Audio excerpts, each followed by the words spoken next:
Assalamualaikum warahmatullahi wabarakatuh.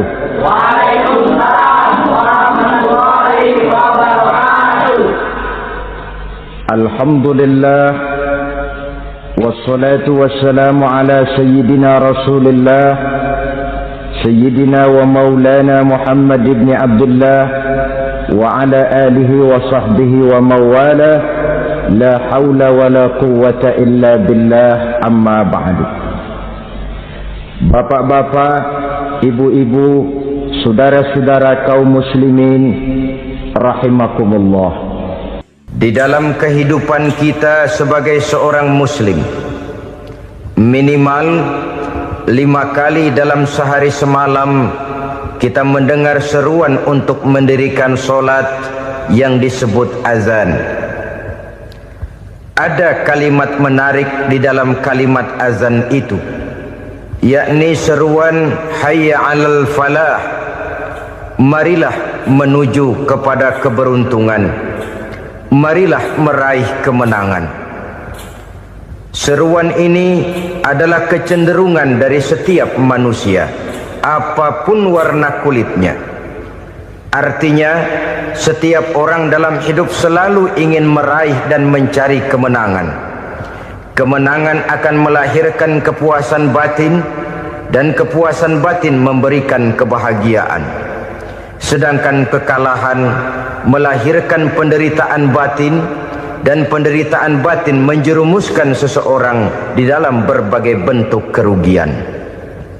Jikalau inilah seruan azan, maka masalahnya ialah apa yang menyebabkan kita meraih kemenangan. Al-Quranul Karim memberikan tuntunan dan ajaran kepada kita bahwa orang-orang yang memperoleh kemenangan itu tidak lain adalah orang-orang yang bertakwa. Hanyalah mereka yang bertakwa kepada Allah Subhanahu wa ta'ala pada akhirnya akan tampil sebagai pemenang. Lalu siapa orang yang bertakwa itu? Dijelaskan dalam awal-awal Al-Baqarah, orang yang bertakwa yang akan meraih kemenangan. Pertama, allazina yu'minuna bil ghaib, yaitu orang-orang yang beriman kepada yang gaib, percaya bahwa ada alam yang gaib, alam yang abstrak, alam yang tidak bisa dijangkau oleh salah satu daripada panca indera kita. Mereka percaya dan beriman kepada adanya malaikat, beriman kepada adanya iblis dan jin, beriman kepada adanya alam kubur, beriman kepada adanya alam mahsyar, beriman kepada adanya alam akhirat, beriman kepada adanya surga dan neraka. Beriman bukan cuma sekedar beriman dalam ucapan bibir saja, tetapi beriman yang nilai iman itu mampu mewarnai gerak dan gaya hidupnya. Iman yang meresap sampai ke tulang sumsum, kemudian memberikan dampak positif di dalam kehidupan manusia. Alam, kita tahu, adalah sesuatu yang selain Allah. Dan Allah bukanlah alam. Apapun namanya selain daripada Allah, itu adalah alam. Alam pada hakikatnya terbagi menjadi 2. Ada alam syahadah, alam nyata, alam konkret, alam yang bisa dijangkau oleh salah satu indera kita. Kemudian ada alam ghaib, alam yang tidak bisa dijangkau oleh panca indera kita, alam metafisika, alam abstrak, alam yang wajib kita imani keberadaannya. Kita percaya bahwa malaikat itu ada. Kita percaya kepada jin, bahwa jin itu ada. Kita percaya kepada adanya iblis dan setan. Bukan percaya kepada iblis dan setannya, percaya bahwa iblis dan setan itu ada. Itu termasuk salah satu daripada sifat orang yang bertakwa kepada Allah. Saudara-saudara kaum muslimin rahimakumullah, kecenderungan pembangunan yang lebih bersifat materialistis biasanya menggeser aspek kehidupan rohani. orang berpikir empirik, dan dalam pola pikir yang demikian, maka alam gaib tidak lagi mendapat perhatian. Aspek kehidupan yang bersifat rohaniyah malah mulai ditinggalkan. Akibatnya terjadilah kepincangan di dalam kehidupan kita. Pernah ada satu pengalaman pribadi dalam perjalanan kembali ke tanah air.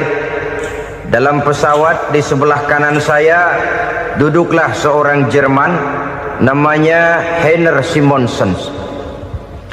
Iseng saya ajak kenalan, saya ajak ngobrol, saya tanya dia. Saya bilang, Mas Heiner ini, kalau pesawat yang kita tumpangi ini jatuh ke bawah, kira-kira apa yang bakal terjadi, Mas? Dia bilang, kita semua akan mati. Begitu? Iya. Oke. Apa itu mati? Tanya saya. Dia bilang, untuk tahu apa itu mati, kita harus tahu lebih dahulu apa itu hidup. Saya pikir nih bule bisa ngomong juga. Baiklah kata saya. Apa hidup menurut Anda itu? Oh, hidup itu dia bilang, kalau seluruh anggota badan kita bekerja secara normal, paru-paru memompa darah secara normal, jantung berdetak secara normal, sel-sel tubuh bekerja secara fit, dan organisme tubuh hanya mau bekerja secara normal, dia bilang, kalau kita memberi makan yang cukup, menu yang teratur, dan gizi yang lengkap. Saya bilang, kesimpulannya apa, Ner?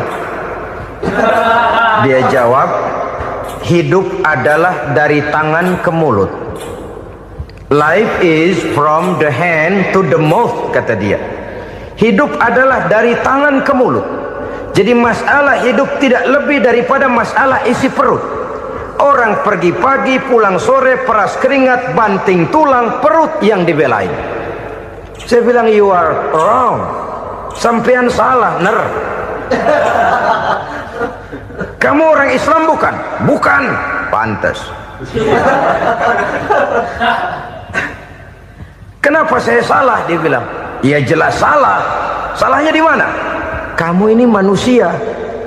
Kalau hidup cuma dari tangan ke mulut, saya bilang, kambing di kampung saya juga begitu pikirannya, Ner. Itu kambing di kampung saya, asal perutnya kenyang, sudah hidup dia. Perkara besok bagaimana, lusa prospeknya macam mana, bulan depan ada apa, kambing nggak pernah mikir. Di kampung saya kambing juga pikirannya begitu. Kamu Kristen ya? Tadinya. Loh kok tadinya, lalu apa sekarang kamu ini? Dia bilang, sekarang saya netral. Saya tidak beragama, tapi saya percaya kepada Tuhan sebagai pencipta alam. Saya ingat benar dia bilang, I haven't any religious, but I believe to God as the creator of the world. Kenapa bisa netral begitu, Ner? Habis saya bingung katanya. Islam bilang Islam baik, Kristen bilang Kristen baik, Hindu Buddha bilang Hindu Buddha baik, semua agama baik. Saya netral sekalian, nggak beragama. Yang penting saya percaya kepada Tuhan. Saya bilang, Ner, kamu ini kayak orang mau beli celana, lalu bingung. Yang satu bilang Levi's bagus, yang satu bilang Blue Jean hebat, yang satu bilang Wool England hebat. Celana ini hebat, celana itu bagus, celana ini hebat, semua celana bagus, kamu bingung. Akhirnya netral, tidak pakai celana. Itu juga salah. Saya pikir-pikir, kemudian saya melihat bahwa dua pola berpikir Heiner ini nampaknya sudah mulai menggejala di lingkungan masyarakat bangsa kita. Disadari atau tidak, secara jujur kita harus berkata, dua pola pemikiran Heiner ini mulai berkembang di tengah masyarakat bangsa kita.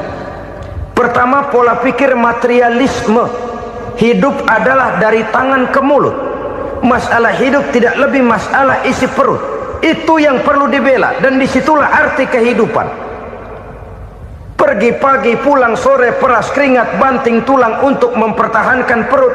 Kalau sudah kemari cara orang berpikir, maka buat apa percaya kepada yang gaib? untuk apa sholat, untuk apa puasa, untuk apa zakat, untuk apa menghadiri majelis taklim? Tanpa kepercayaan kepada yang gaib, hidup berjalan menurut alur empiris dan materialis. Kalau sudah ke sana cara orang berpikir, biasanya orang lalu cenderung menghalalkan segala cara. Hanyalah orang yang percaya bahwa akhirat ada, hanyalah orang yang percaya bahwa alam kubur itu ada, hanyalah orang yang percaya bahwa malaikat itu ada, hidupnya akan lebih terarah dan terkendali. Karena kepercayaan kepada yang gaib, yang merupakan fase daripada kehidupan setelah hidup yang sekarang ini, mewarnai gerak pribadi seseorang di dalam dia melakukan kegiatan hidupnya. Pola berpikir materialisme, disadari atau tidak, mulai menggejala di lingkungan masyarakat bangsa kita. Hidup tidak lebih dari urusan tangan ke mulut, mulut ke tangan, tangan ke mulut.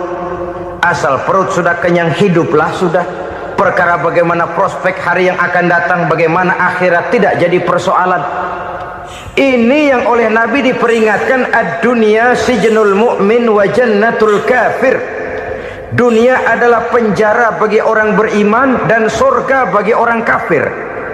Dulu di zaman Belanda hadis ini pernah disalah tafsirkan, disalah artikan, digunakan sebagai senjata untuk mengkebiri dan membuat impoten umat Islam.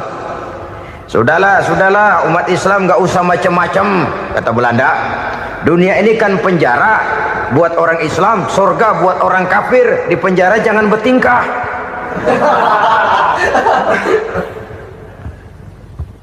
Pengertiannya tidak begitu.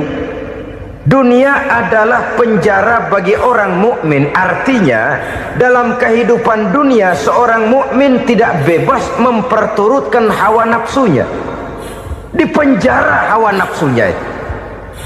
Sebaliknya surga bagi orang-orang kafir. Buat orang kafir surgalah dunia ini. Mereka bebas memperturutkan hawa nafsunya. Dilarang tidak terlarang, dicegah pun tidak tercegah. Mereka hidup menurut alur bisikan nafsu mereka sendiri. Kemudian bila ajal datang, maut merenggut nyawa, selesailah surganya sampai di situ. Maka bagi orang-orang yang tidak percaya kepada adanya akhirat, kepada adanya alam gaib, surganya sebatas umurnya. Sekali lagi, surganya sebatas umurnya. Bila umur selesai, ajal pun datang merenggut nyawa, selesailah sudah surganya sampai di situ. Alangkah pendeknya perjalanan orang-orang yang tidak percaya kepada alam gaib ini. Bagi kita mukmin, jikalau kita mampu memenjarakan hawa nafsu, kita bisa bahagia di dunia ini. Dan Islam memang tidak menyuruh kita sengsara di dunia. Raih dunia, kejar dunia, gapai dunia sebagai alat untuk mencapai kebahagiaan di akhirat nanti. Hidup adalah satu perjalanan panjang yang terbentang sejak kita terlahir dari alam rahim sampai kepada alam akhirat nanti. Andai kata kita gagal meraih kebahagiaan di dunia, toh kita masih punya akhirat. Tapi jangan jadi dalil yang melemahkan semangat. Biarin dah kita di dunia kebelangsak, yang penting akhirat. Akhirnya dunia benar-benar kebelangsak. Bagaimana dunia ini bisa kita raih, dan bagaimana meraih dunia untuk menunjang kepentingan akhirat nanti. Yang kedua, dari pikiran Heiner yang saya lihat menggejala di lingkungan masyarakat bangsa kita, timbulnya manusia-manusia netral. Seolah-olah Tuhan yes, agama no. Sama Tuhan percaya, agama ogah. Tuhan ngangguk, giliran agama godeng. Padahal hampir dalam setiap ayat dalam Quran, kata-kata amanu biasanya bergandeng dengan wa amilus sholihat. Iman dan amal soleh. Ini sebagai isyarat Tuhan dan agama jangan pernah dipisah-pisah. Apabila kita bertuhan, maka kita harus beragama. Apabila kita beragama, maka agama itu harus bersumberkan dari Tuhan yang kita imani itu. Tidak mungkin kita pisah, Tuhan yes, agama no. Sama Tuhan percaya tapi agama bikin sendiri. Sembayangnya cukup bengong 2 jam madep ngulon.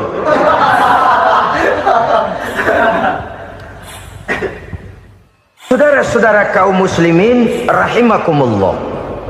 Jadi dengan demikian, agama yang kita akui merupakan unsur mutlak di dalam pembangunan sekarang ini, merupakan bagian dari kehidupan yang menuntun kita bahwa di balik alam nyata ini, di balik alam syahadah ini ada alam gaib. Dan mudabbir, murabbi, yang mengatur, yang menguasai, yang memelihara baik dia alam nyata, baik dia alam gaib, tidak lain adalah Allah Subhanahu wa ta'ala. Di sana ada satu super power, satu maha kekuatan yang kita perlu bersandar kepadanya. Sebagai makhluk nyata yang hidup di alam nyata, berbuatlah secara nyata sebagaimana harusnya kita berbuat. Karena Islam jelas bukan agamanya orang pemalas. Islam jelas bukan agamanya orang yang mengajarkan setelah selesai sholat boleh duduk, nggelenggem ayam-ayam, ndelohom, menghitung bintang di langit sambil menunggu keajaiban. Tidak. Islam adalah agama yang mengajarkan apabila sholat sudah selesai kamu kerjakan, bertebaranlah di permukaan bumi, cari karunia Tuhanmu. Jangan hidup berpangku tangan menunggu keajaiban, karena hidup bukan undian. Jangan berharap untung besar tanpa mau peras keringat. Tapi di sebalik itu toh kita juga harus yakin bahwa di sisi usaha nyata yang kita lakukan ada satu super power, satu maha kekuatan gaib yang menentukan berhasil dan tidaknya usaha kita. Kepercayaan kepada hal semacam inilah yang mendorong kita untuk mempunyai sandaran vertikal, agar jikalau usaha ini berhasil, kita tidak lupa diri dan lupa daratan. Jikalau usaha ini gagal, kita tidak putus asa dan buruk sangka, tidak cupik pandangan dan sempit hati, tapi mampu melihat persoalan dengan kacamata putih sambil husnuzon kepada Allah Subhanahu wa ta'ala. Kita percaya malaikat itu ada yang namanya raqib dan atid, mengawasi gerak hidup kita sampai kepada gerak hati kita. Ini memberikan sugesti agar kita berhati-hati, tidak sejengkal tanah pun kita bisa berlindung dari pengawasan raqib dan atid. Ada munkar nakir yang akan menyoal kita di alam kubur. Ada malaikat Malik, penjaga neraka. Ada malaikat Ridwan yang menjaga surga. Kita percaya kepada adanya jin, kita percaya kepada adanya setan, iblis. Percaya kepada adanya, bukan mempercayai si setan, si iblis lalu menjadikannya sebagai teman. Tidak. Percaya bahwa mereka itu ada dan merupakan makhluk Allah yang gaib, yang diciptakan Allah Azza wa Jalla. Kepercayaan kepada alam gaib memberikan motivasi terhadap gerak lahir manusia, sehingga dengan motivasi kepercayaan kepada yang gaib, gerak lahir jadi lebih terarah, jadi lebih terpelihara. Pernah seseorang bertanya, "Pak, apakah adanya akhirat bisa dibuktikan secara ilmiah?" Saya bilang tidak bisa, tidak bisa. Kenapa? Karena yang berangkat nggak pernah pulang kembali lagi. Kalau dia pulang kemari bisa kita tanya bagaimana enak di sono. Cuma secara moral saya katakan, lebih beruntung orang yang percaya kepada akhirat daripada yang tidak. Sekarang saudara percaya akhirat ada, lalu saudara baik-baik di dunia, sholat, puasa, zakat, menolong orang lain, menebarkan kebajikan. Saudara mati, andai kata akhirat tidak ada, toh dalam hidup saudara sudah berbuat baik, paling tidak nama saudara akan dikenang sebagai orang baik. Sebaliknya, saudara percaya, kata saya, bahwa akhirat tidak ada, lalu hidup semau-maunya, tenggelam dalam maksiat dan munkarat, menentang Allah, tidak mau ruku dan sujud, lalu saudara mati, kemudian akhirat ada. Ayo, mau apa?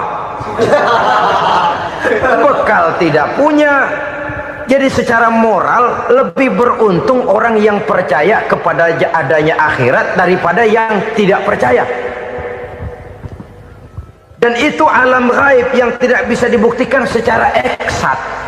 Jangankan untuk membuktikan seperti itu, dalam kehidupan sehari-hari saja yang kita rasakan tidak selalu berbentuk toh. Angin, bagaimana sih bentuknya angin? Kita tidak tahu. Merah, buktinya kalau dikerok merah. Yang merah itu kulit, yang kulit kita bukan anginnya. Sakit, rasa sakit itu ada, tapi bagaimana bentuk sakit kita nggak pernah tahu. Kalau kita makan cabai pedas, bagaimana bentuk pedas itu tidak ada, tapi rasa ada. Bentuk pedas hijau, cabainya bukan pedasnya. Tidak semua yang kita rasakan bisa kita gambarkan dalam bentuk yang konkret. Oleh karena itu, sekali lagi bahwa kepercayaan kepada alam yang gaib mampu memberikan satu sugesti yang menata kehidupan seseorang lebih lurus, lebih terarah, dan lebih terkendali. Maka wajar kalau kepercayaan kepada yang gaib mengantarkan seseorang untuk meraih kemenangan. Kenapa? Dia percaya kepada yang gaib, bahwa akhirat ada, bahwa alam kubur ada, bahwa pertanggungan jawab itu ada. Maka dia lalu tidak hidup saenae udele dewe, itu loh. Tidak hidup menurut seleranya sendiri, terarah, teratur. Ini cirinya yang pertama. Orang bertakwa yang akan meraih kemenangan, mereka beriman, mereka percaya kepada yang gaib.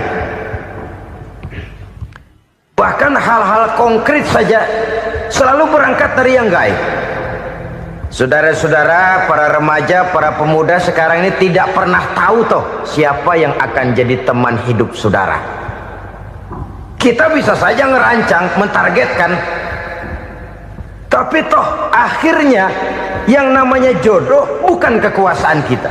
Rezeki di luar kemampuan kita. Begitu juga ajal, maut, jodoh, ajal adalah contoh-contoh konkret bahwa pada akhirnya yang gaiblah yang menentukan. Bertahun-tahun ngelancong, emang jodoh seret nggak jadi.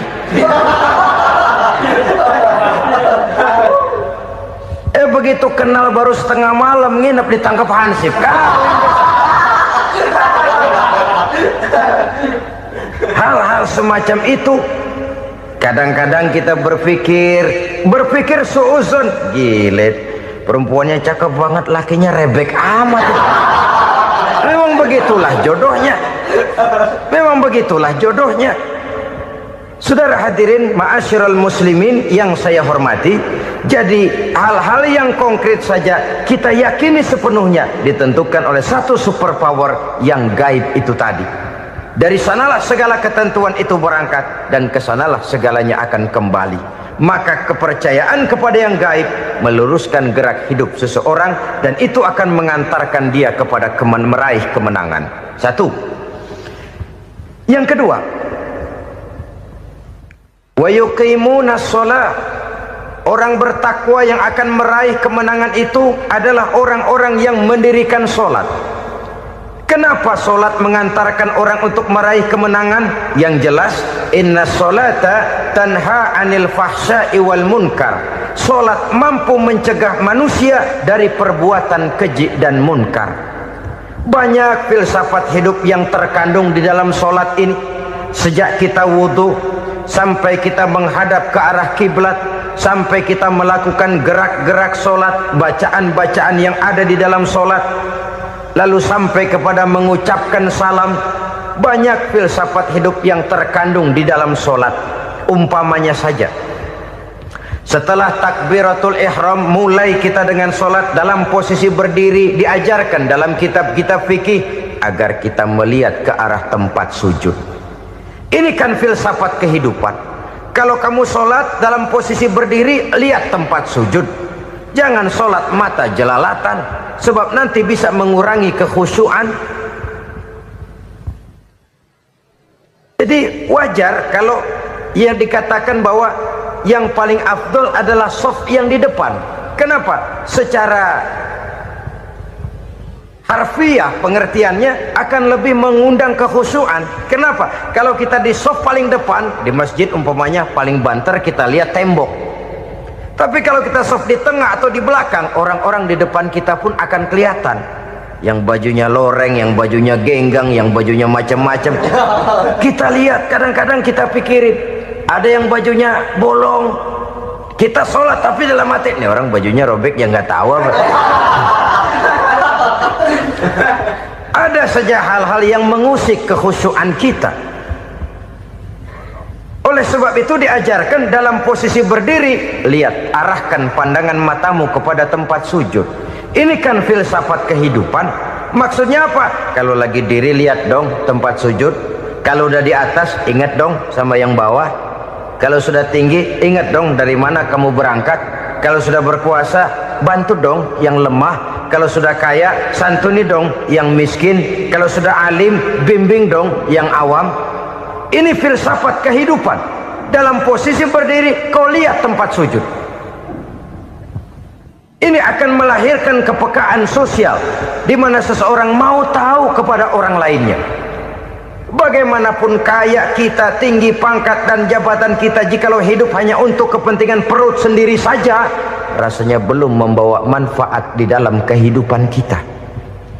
Tapi efek yang tertinggi sesungguhnya, solat mencegah manusia dari perbuatan keji dan munkar.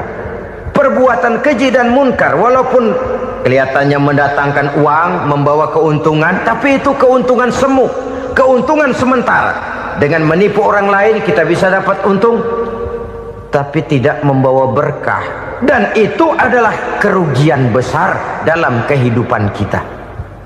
Maka untuk meraih kemenangan, harus dimulai dengan membentuk kepribadian yang tegar, memiliki sandaran vertikal yang langsung kepada Allah Subhanahu wa ta'ala. Dan itu hanya bisa kita tempuh melalui jalur ibadah formal yang sudah ditentukan Allah, yakni solat yang 5 waktu.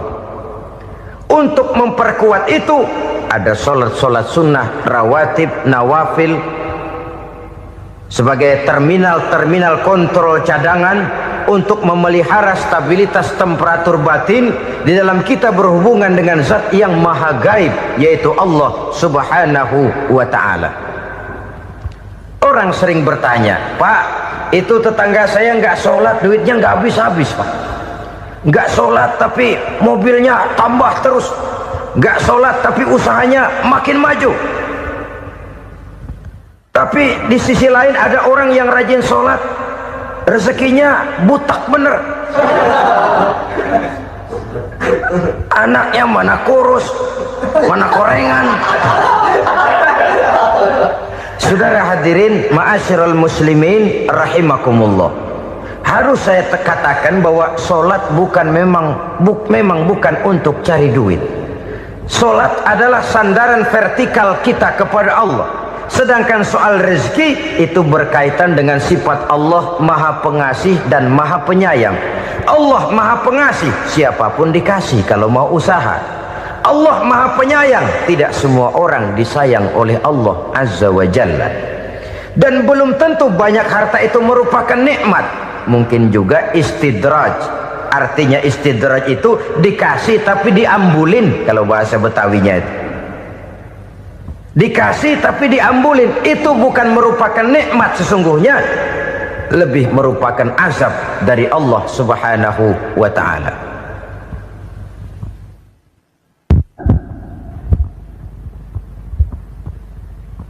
Agama mempunyai sistem solat, dan kita umat Islam telah dituntun oleh Allah Subhanahu wa ta'ala yang wajibnya 5 kali dalam sehari semalam mendirikan solat.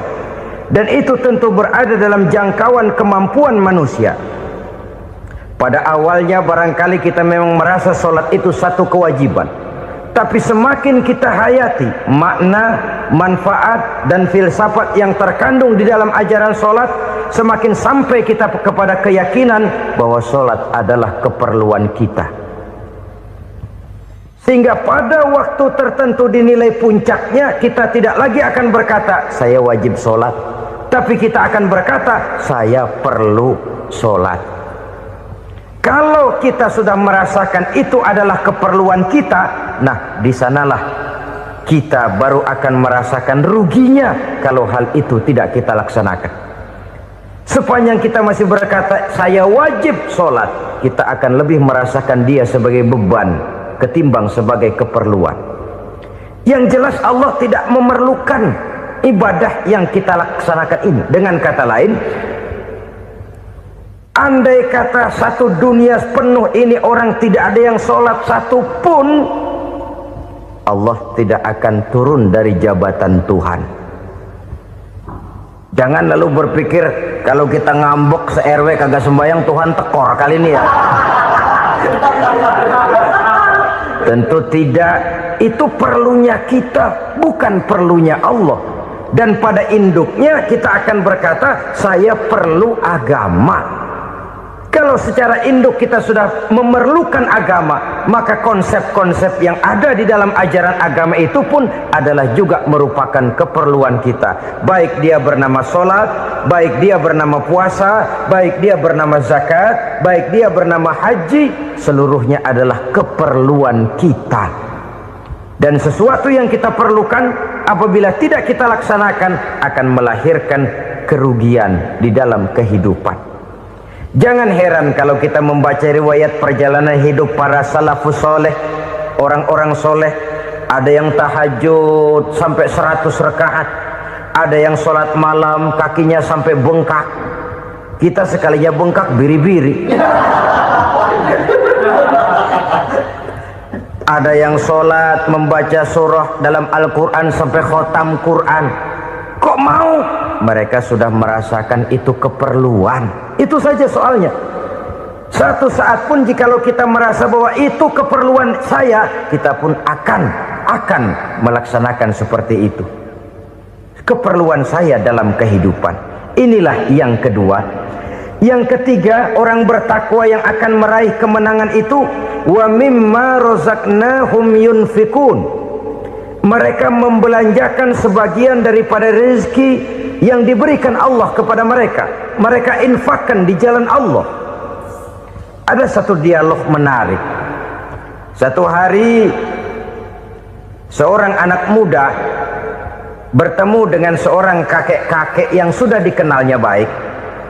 Bertanyalah anak muda ini, "Kek, umur kakek berapa tahun?" 15 tahun, kata si kakek. Anak kakek berapa orang? 1. Harta kakek berapa banyak? 15 juta. Si anak muda ini bengong, lalu protes, "Kok kakek bohongin saya?" "Kenapa?" "Saya tahu umur kakek 70 tahun. Kenapa ngaku 15? Saya tahu anak kakek 5. Kenapa bilang 1? Saya tahu kakek miliuner, miliaran uang kakek. Kenapa ngaku cuma 15 juta? Begini, kata si kakek tadi. Benar, umur saya 70 tahun. Tapi dari umur yang 70 tahun itu baru 15 tahun terakhir ini saya merasakan ibadah kepada Allah.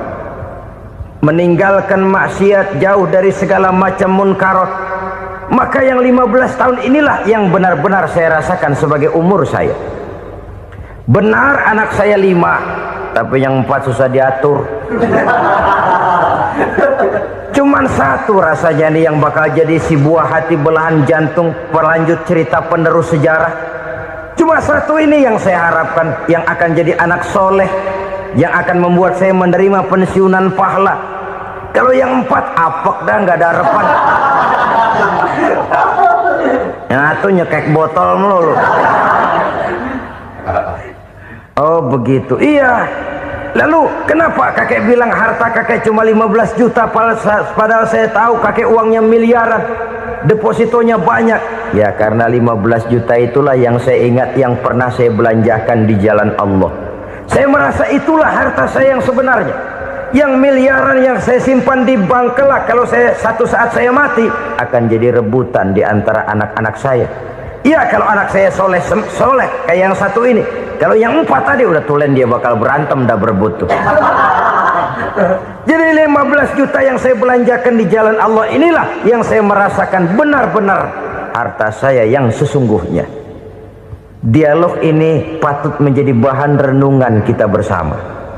Diberikan kita umur 40, 50, 60, 70, 80. Berapa tahun dari umur yang diberikan itu yang jalan mulus, yang kita gunakan untuk melaksanakan ibadah?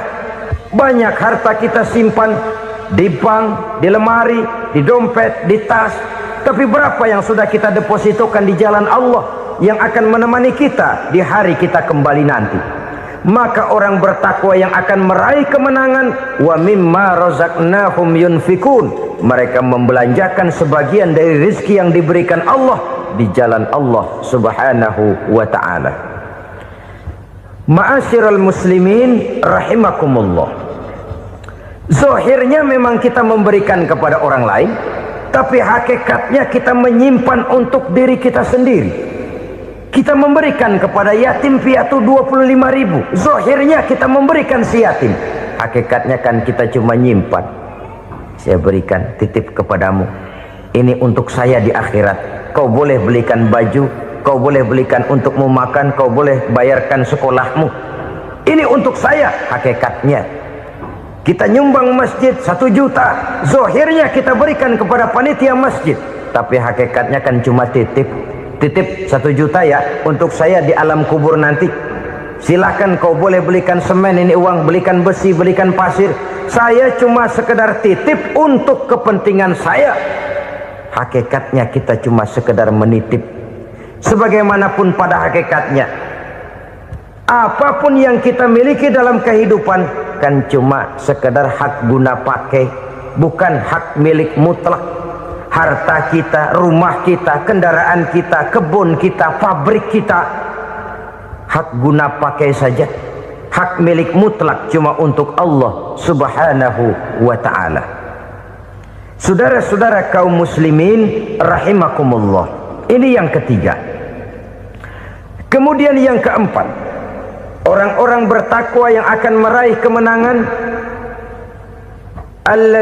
allazina yu'minuna bima unzila ilaika, mereka yang beriman, mereka yang percaya kepada apa yang telah diturunkan kepadamu Muhammad, ay Al-Quran, yakni Al-Quranul Karim. Setelah percaya kepada yang gaib, mendirikan solat, kemudian menginfakkan sebagian dari rezeki yang diberikan Allah, mereka juga lalu percaya kepada yang diturunkan terhadap Nabi, yaitu tidak lain Al-Quranul Karim. Sekali lagi di sini, percaya bukan hanya sekedar percaya saja, tetapi percaya lalu menjadikan Al-Quran itu sebagai pedoman hidup. Sebab memang Al-Quran itu adalah GBHM, garis-garis besar haluan muslim. Apa yang harus kita lakukan, apa yang harus tidak kita lakukan, bagaimana mestinya kita bertingkah laku dan berbuat, seluruhnya tercantum di dalam Al-Quranul Karim. Itu sebabnya ketika satu hari Aisyah ditanya bagaimana akhlak Rasul, beliau menjawab, kana Rasulullah sallallahu alaihi wasallam khuluquhul Quran. Akhlak daripada Rasulullah tidak lain adalah Al-Quran. Jawaban simpel ini memberikan gambaran bahwa keseluruhan daripada konsepsi Quran sudah diterjemahkan dalam kehidupan Rasulullah sallallahu alaihi wasallam. Karena kita tahu akhlak adalah keseluruhan dari gerak hidup manusia. Sejak ia berpribadi, berumah tangga, bertetangga, bermasyarakat, sampai kepada berbangsa dan bernegara, Al-Quran tetap memberikan sentuhan nilainya. Oleh karenanya, orang-orang yang bertakwa adalah orang-orang yang menjadikan Al-Quran sebagai pedoman dalam kehidupannya. Dan kita yakini Al-Quran diturunkan kepada Nabi Muhammad bukan merupakan produk Nabi Muhammad. Isi dan redaksinya langsung dari Allah subhanahu wa ta'ala. Kemudian cirinya yang kelima, orang bertakwa yang akan meraih kemenangan itu, wa ma unzila min qablika, tidak hanya sekedar percaya kepada yang diturunkan terhadap Nabi Muhammad yaitu Al-Quran, mereka juga percaya kepada apa yang pernah diturunkan kepada para nabi, kepada para rasul sebelum Nabi Muhammad. percaya kepada adanya suhuf, percaya kepada adanya Taurat, percaya kepada adanya Injil, percaya bahwa Allah dahulunya sudah menurunkan Taurat kepada Musa, percaya bahwa Allah sudah menurunkan Injil kepada Isa, percaya Injil ada, Taurat ada, diturunkan Allah untuk Isa dan Musa, tetapi tidak wajib mengamalkannya karena kita sudah diberikan Al-Quranul Karim. Ini yang perlu saya garis bawahi. Kita percaya Allah telah menurunkan Injil dahulu kepada Isa. Kita percaya bahwa Allah telah menurunkan Taurat dahulunya kepada Nabi Musa. Kadang-kadang ini dijadikan dalih, dikacaukan pengertiannya. Quran saja mengajarkan bahwa orang yang bertakwa harus percaya kepada Injil, maka pakailah Injil. Apalagi kalau ayat sebelumnya ditilap, dihapus, dihilangkan, Injilnya yang ditekankan, maka akan terjadilah penekanan yang salah arah. Karena salah arah akhirnya bisa merusak dan menghancurkan akidah. Ketika Rasul suatu saat pernah ditanya orang, "Ya Rasul, bagaimana sikap kita sebagai muslim terhadap Injil yang ada sekarang?" Beliau menjawab, "La tukadzibuhu jami'an wa la tusaddiquhu jami'an." Jangan didustakan seluruhnya, jangan juga dibenarkan semuanya. Artinya, ini sudah merupakan gambaran dari Rasul bahwa dalam Injil yang ada sekarang masih ada ajaran-ajaran tauhid yang dibawa oleh Nabi Isa dan diajarkan kepada umatnya. Tapi juga dalam Injil yang sekarang ini sudah terkena intervensi dan investasi manusiawi. Karena itu Rasul menyimpulkan, la tukadzibuhu jami'an wa la tusaddiquhu jami'an. Jangan didustakan semua, jangan dibenarkan seluruhnya. Kita memang percaya Allah telah menurunkan Injil kepada Nabi Isa dulu, tapi kita tidak wajib mengamalkan Injil. Kita percaya Allah telah menurunkan Taurat kepada Nabi Musa, tapi kita tidak wajib mengamalkan kitab ajaran Taurat. Yang wajib kita percayai dan kita amalkan hanyalah Al-Quranul Karim.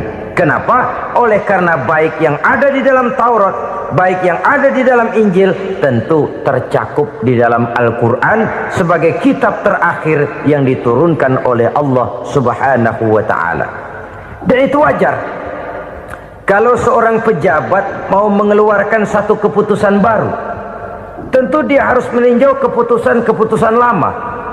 Andai kata dianggap tidak berlaku, dianggap tidak relevan lagi, maka keputusan-keputusan lama itu tentu sudah dianggap tidak berlaku. Sebagian daripada aturan-aturan dalam keputusan lama yang masih dianggap relevan tercantum dalam keputusan baru yang wajib diamalkan. Begitulah hubungannya antara Al-Quran, Taurat, Zabur, dan Injil. 4 kitab samawi yang diturunkan Allah masing-masing kepada Zabur untuk Nabi Daud, Taurat untuk Nabi Musa, dan Injil untuk Nabi Isa alaihi wassalatu wassalam. Ketiga-tiga kitab itu kita percayai adanya. Kita yakini Allah telah menurunkan Zabur, Taurat, dan Injil, tapi kita tidak wajib mengamalkannya. Yang wajib kita mengamalkannya sekarang ini tidak lain hanyalah Al-Quranul Karim saja, karena ia mencakup apa yang ada di dalam Zabur, apa yang ada di dalam Taurat, dan apa yang ada di dalam Injil. Keotentikannya bisa dipertanggungjawabkan. Ya, tapi kan Nabi Muhammad sudah mati 14 abad yang lalu, dan di zaman beliau Al-Quran kan belum dikodifikasikan, belum ditulis. Bagaimana keotentikannya bisa dipertanggungjawabkan? Mudah saja. Allah berjanji, "Inna nahnu nazzalna dzikra wa inna lahu lahafizun."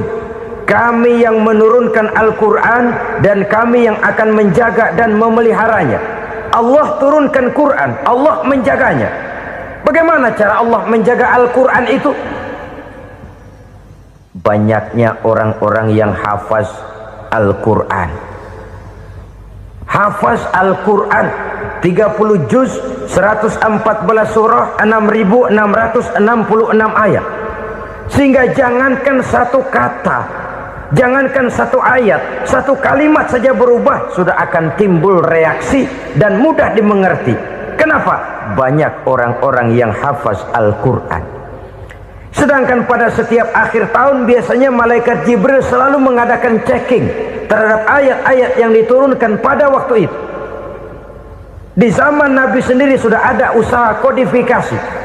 Dan yang lebih luar biasa lagi, sampai hari ini tidak seorang pun mampu membuat satu ayat saja semacam Al-Quran. Ke bahasa manapun dia diterjemahkan, naskah aslinya tetap ikut, rujukan dasarnya tetap ada. Berdasarkan itu maka tidak mungkin terjadi penyelewengan terhadap atau pemalsuan terhadap ayat-ayat Al-Quranul Karim. Kesuciannya, keotentikannya, kemurniannya bisa dipertanggungjawabkan. Ma'asyiral muslimin rahimakumullah. Oleh karenanya, konsepsi dasar daripada ajaran Islam ini memang tidak lain adalah Al-Quran dan Sunnah.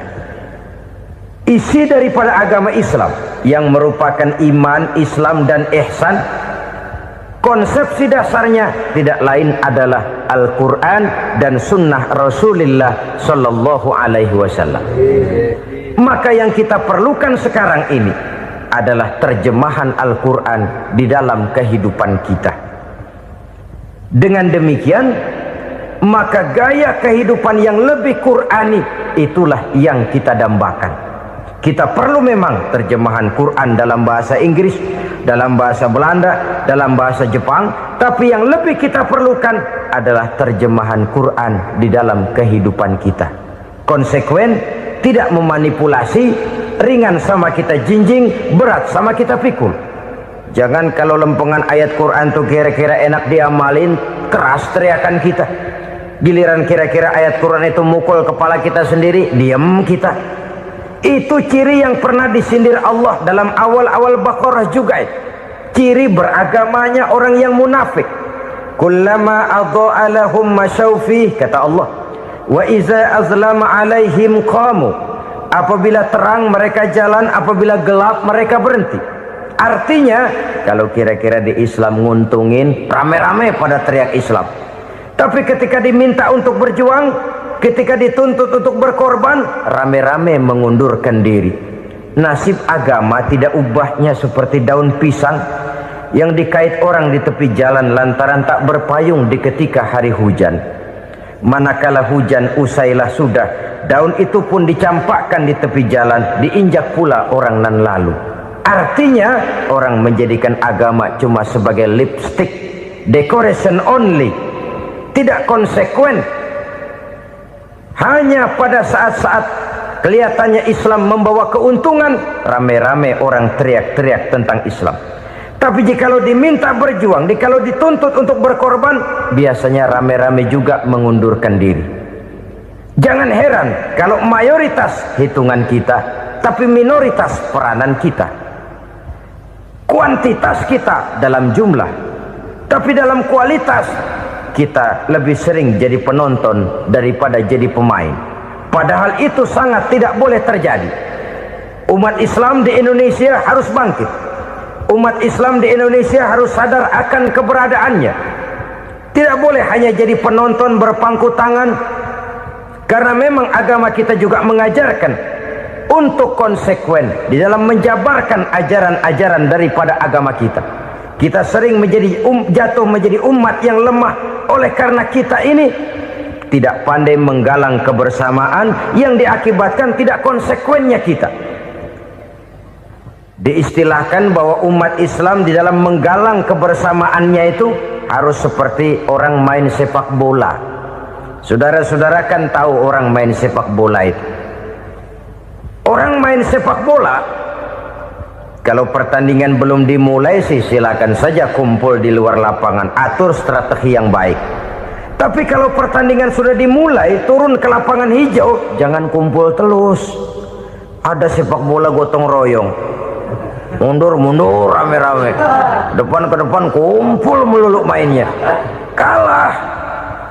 Orang main sepak bola itu ya harus ada penyerang tengah, harus ada penjaga gawang, harus ada strikernya, harus ada kiri luarnya, kanan dalamnya yang jadi backnya.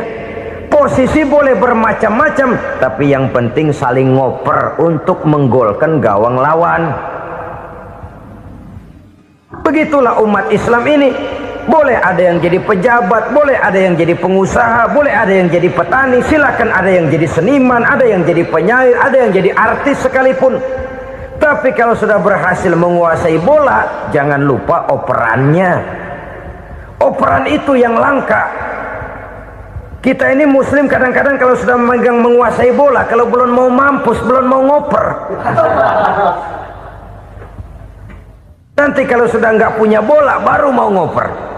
Kalau sudah dengar-dengar mau dekat pensiun, baru mau jihad, baru mau berjuang, baru mau ngurus pesantren. Tanda tangan sudah tidak laku, memo sudah tidak dihargai, baru mau berjuang. Kemarin kemana mas?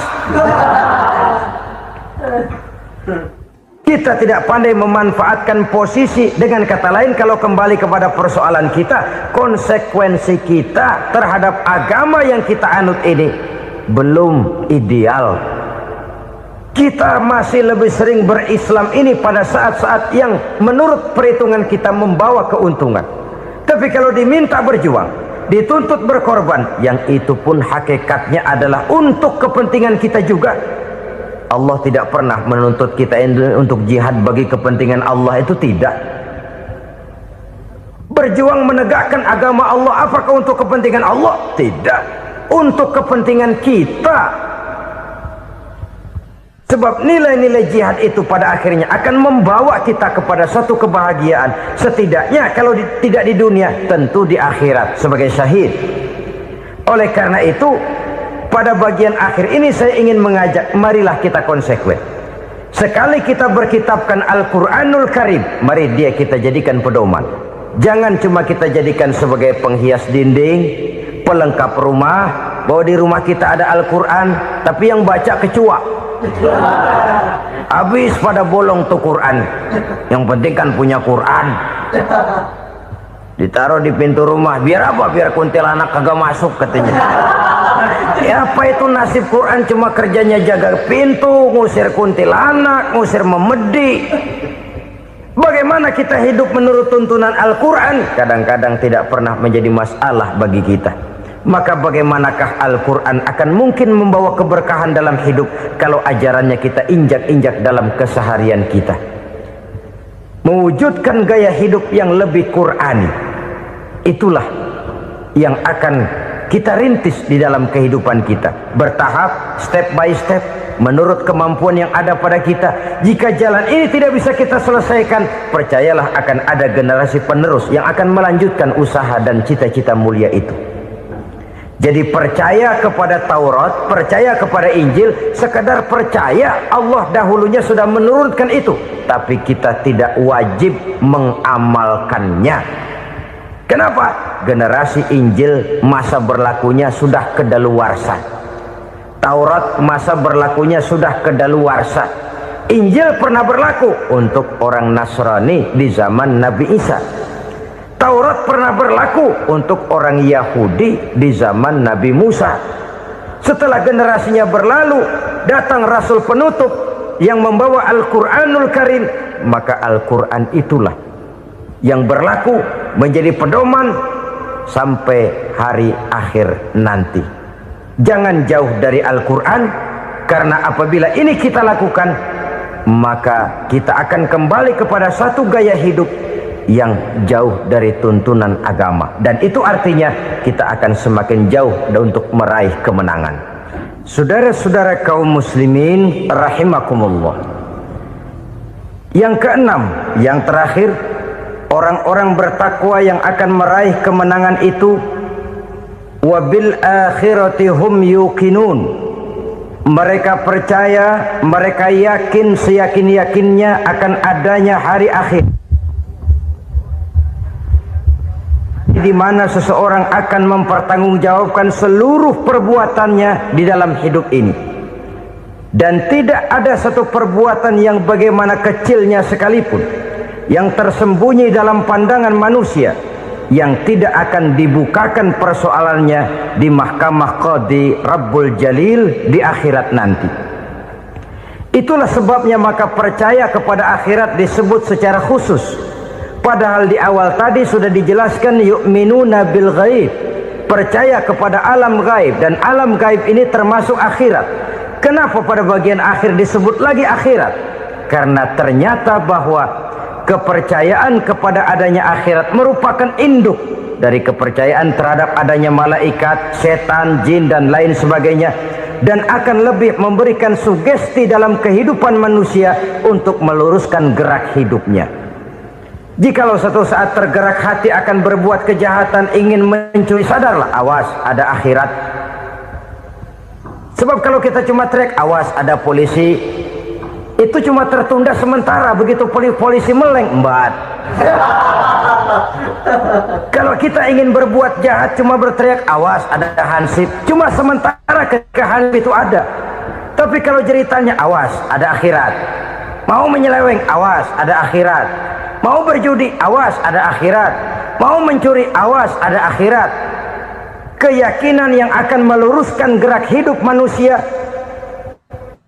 sehingga gerak itu jadi lebih terarah dan terkontrol, tidak merugikan baik diri sendiri, lebih-lebih orang lain. Ternyata bahwa kepercayaan kepadanya adanya hari akhirat sanggup menjadi sumber daya kontrol dari kehidupan manusia sehingga ia tidak terjebak dalam perbuatan maksiat dan munkarat. Saudara-saudara kaum muslimin, inilah saja yang kita bicarakan pada pertemuan kali ini. Semoga Allah Subhanahu wa taala memberikan kekuatan zahir dan batin kepada kita untuk dapat meraih kemenangan dengan beriman kepada yang gaib, mendirikan solat, membelanjakan sebagian dari rezeki yang diberikan Allah, percaya kepada Al-Quran, beriman kepada kitab-kitab yang diturunkan sebelum Al-Quran, lalu meyakini adanya hari akhirat. Terima kasih.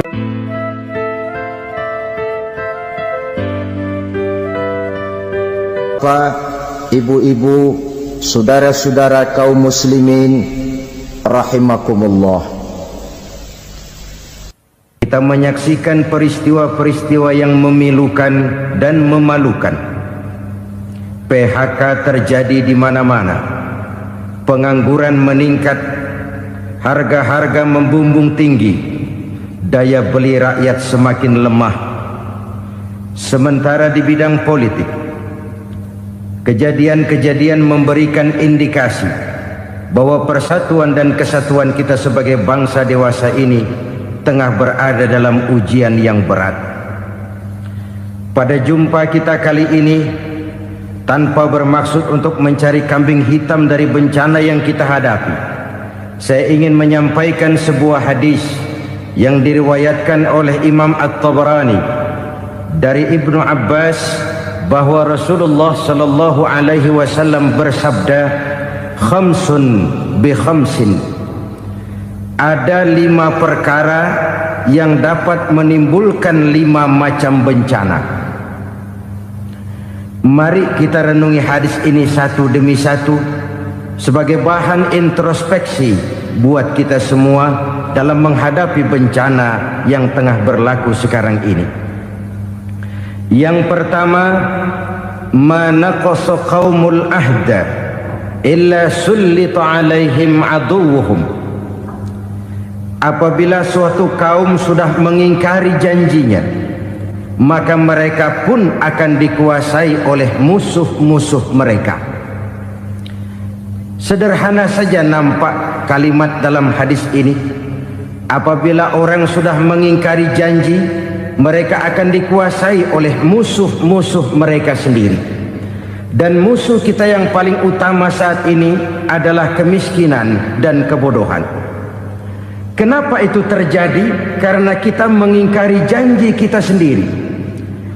Di saat awal-awal berdirinya Orde Baru, kita pernah berjanji untuk melaksanakan Pancasila dan Undang-Undang Dasar 45 secara murni dan konsekuen. Kita berjanji bahwa kita akan menegakkan pemerintah yang bersih dan berwibawa. Itu semua pada permulaannya. Waktu demi waktu berjalan, kita lupa dengan janji yang kita ucapkan itu. Ketuhanan yang Maha Esa kita ucapkan, tapi kesetanan yang luar biasa yang kita lakukan. Kemanusiaan yang adil dan beradab yang kita dengungkan, tetapi kemanusiaan zalim dan biadab yang kita praktekkan. Sederhana saja saudara, hampir setiap pejabat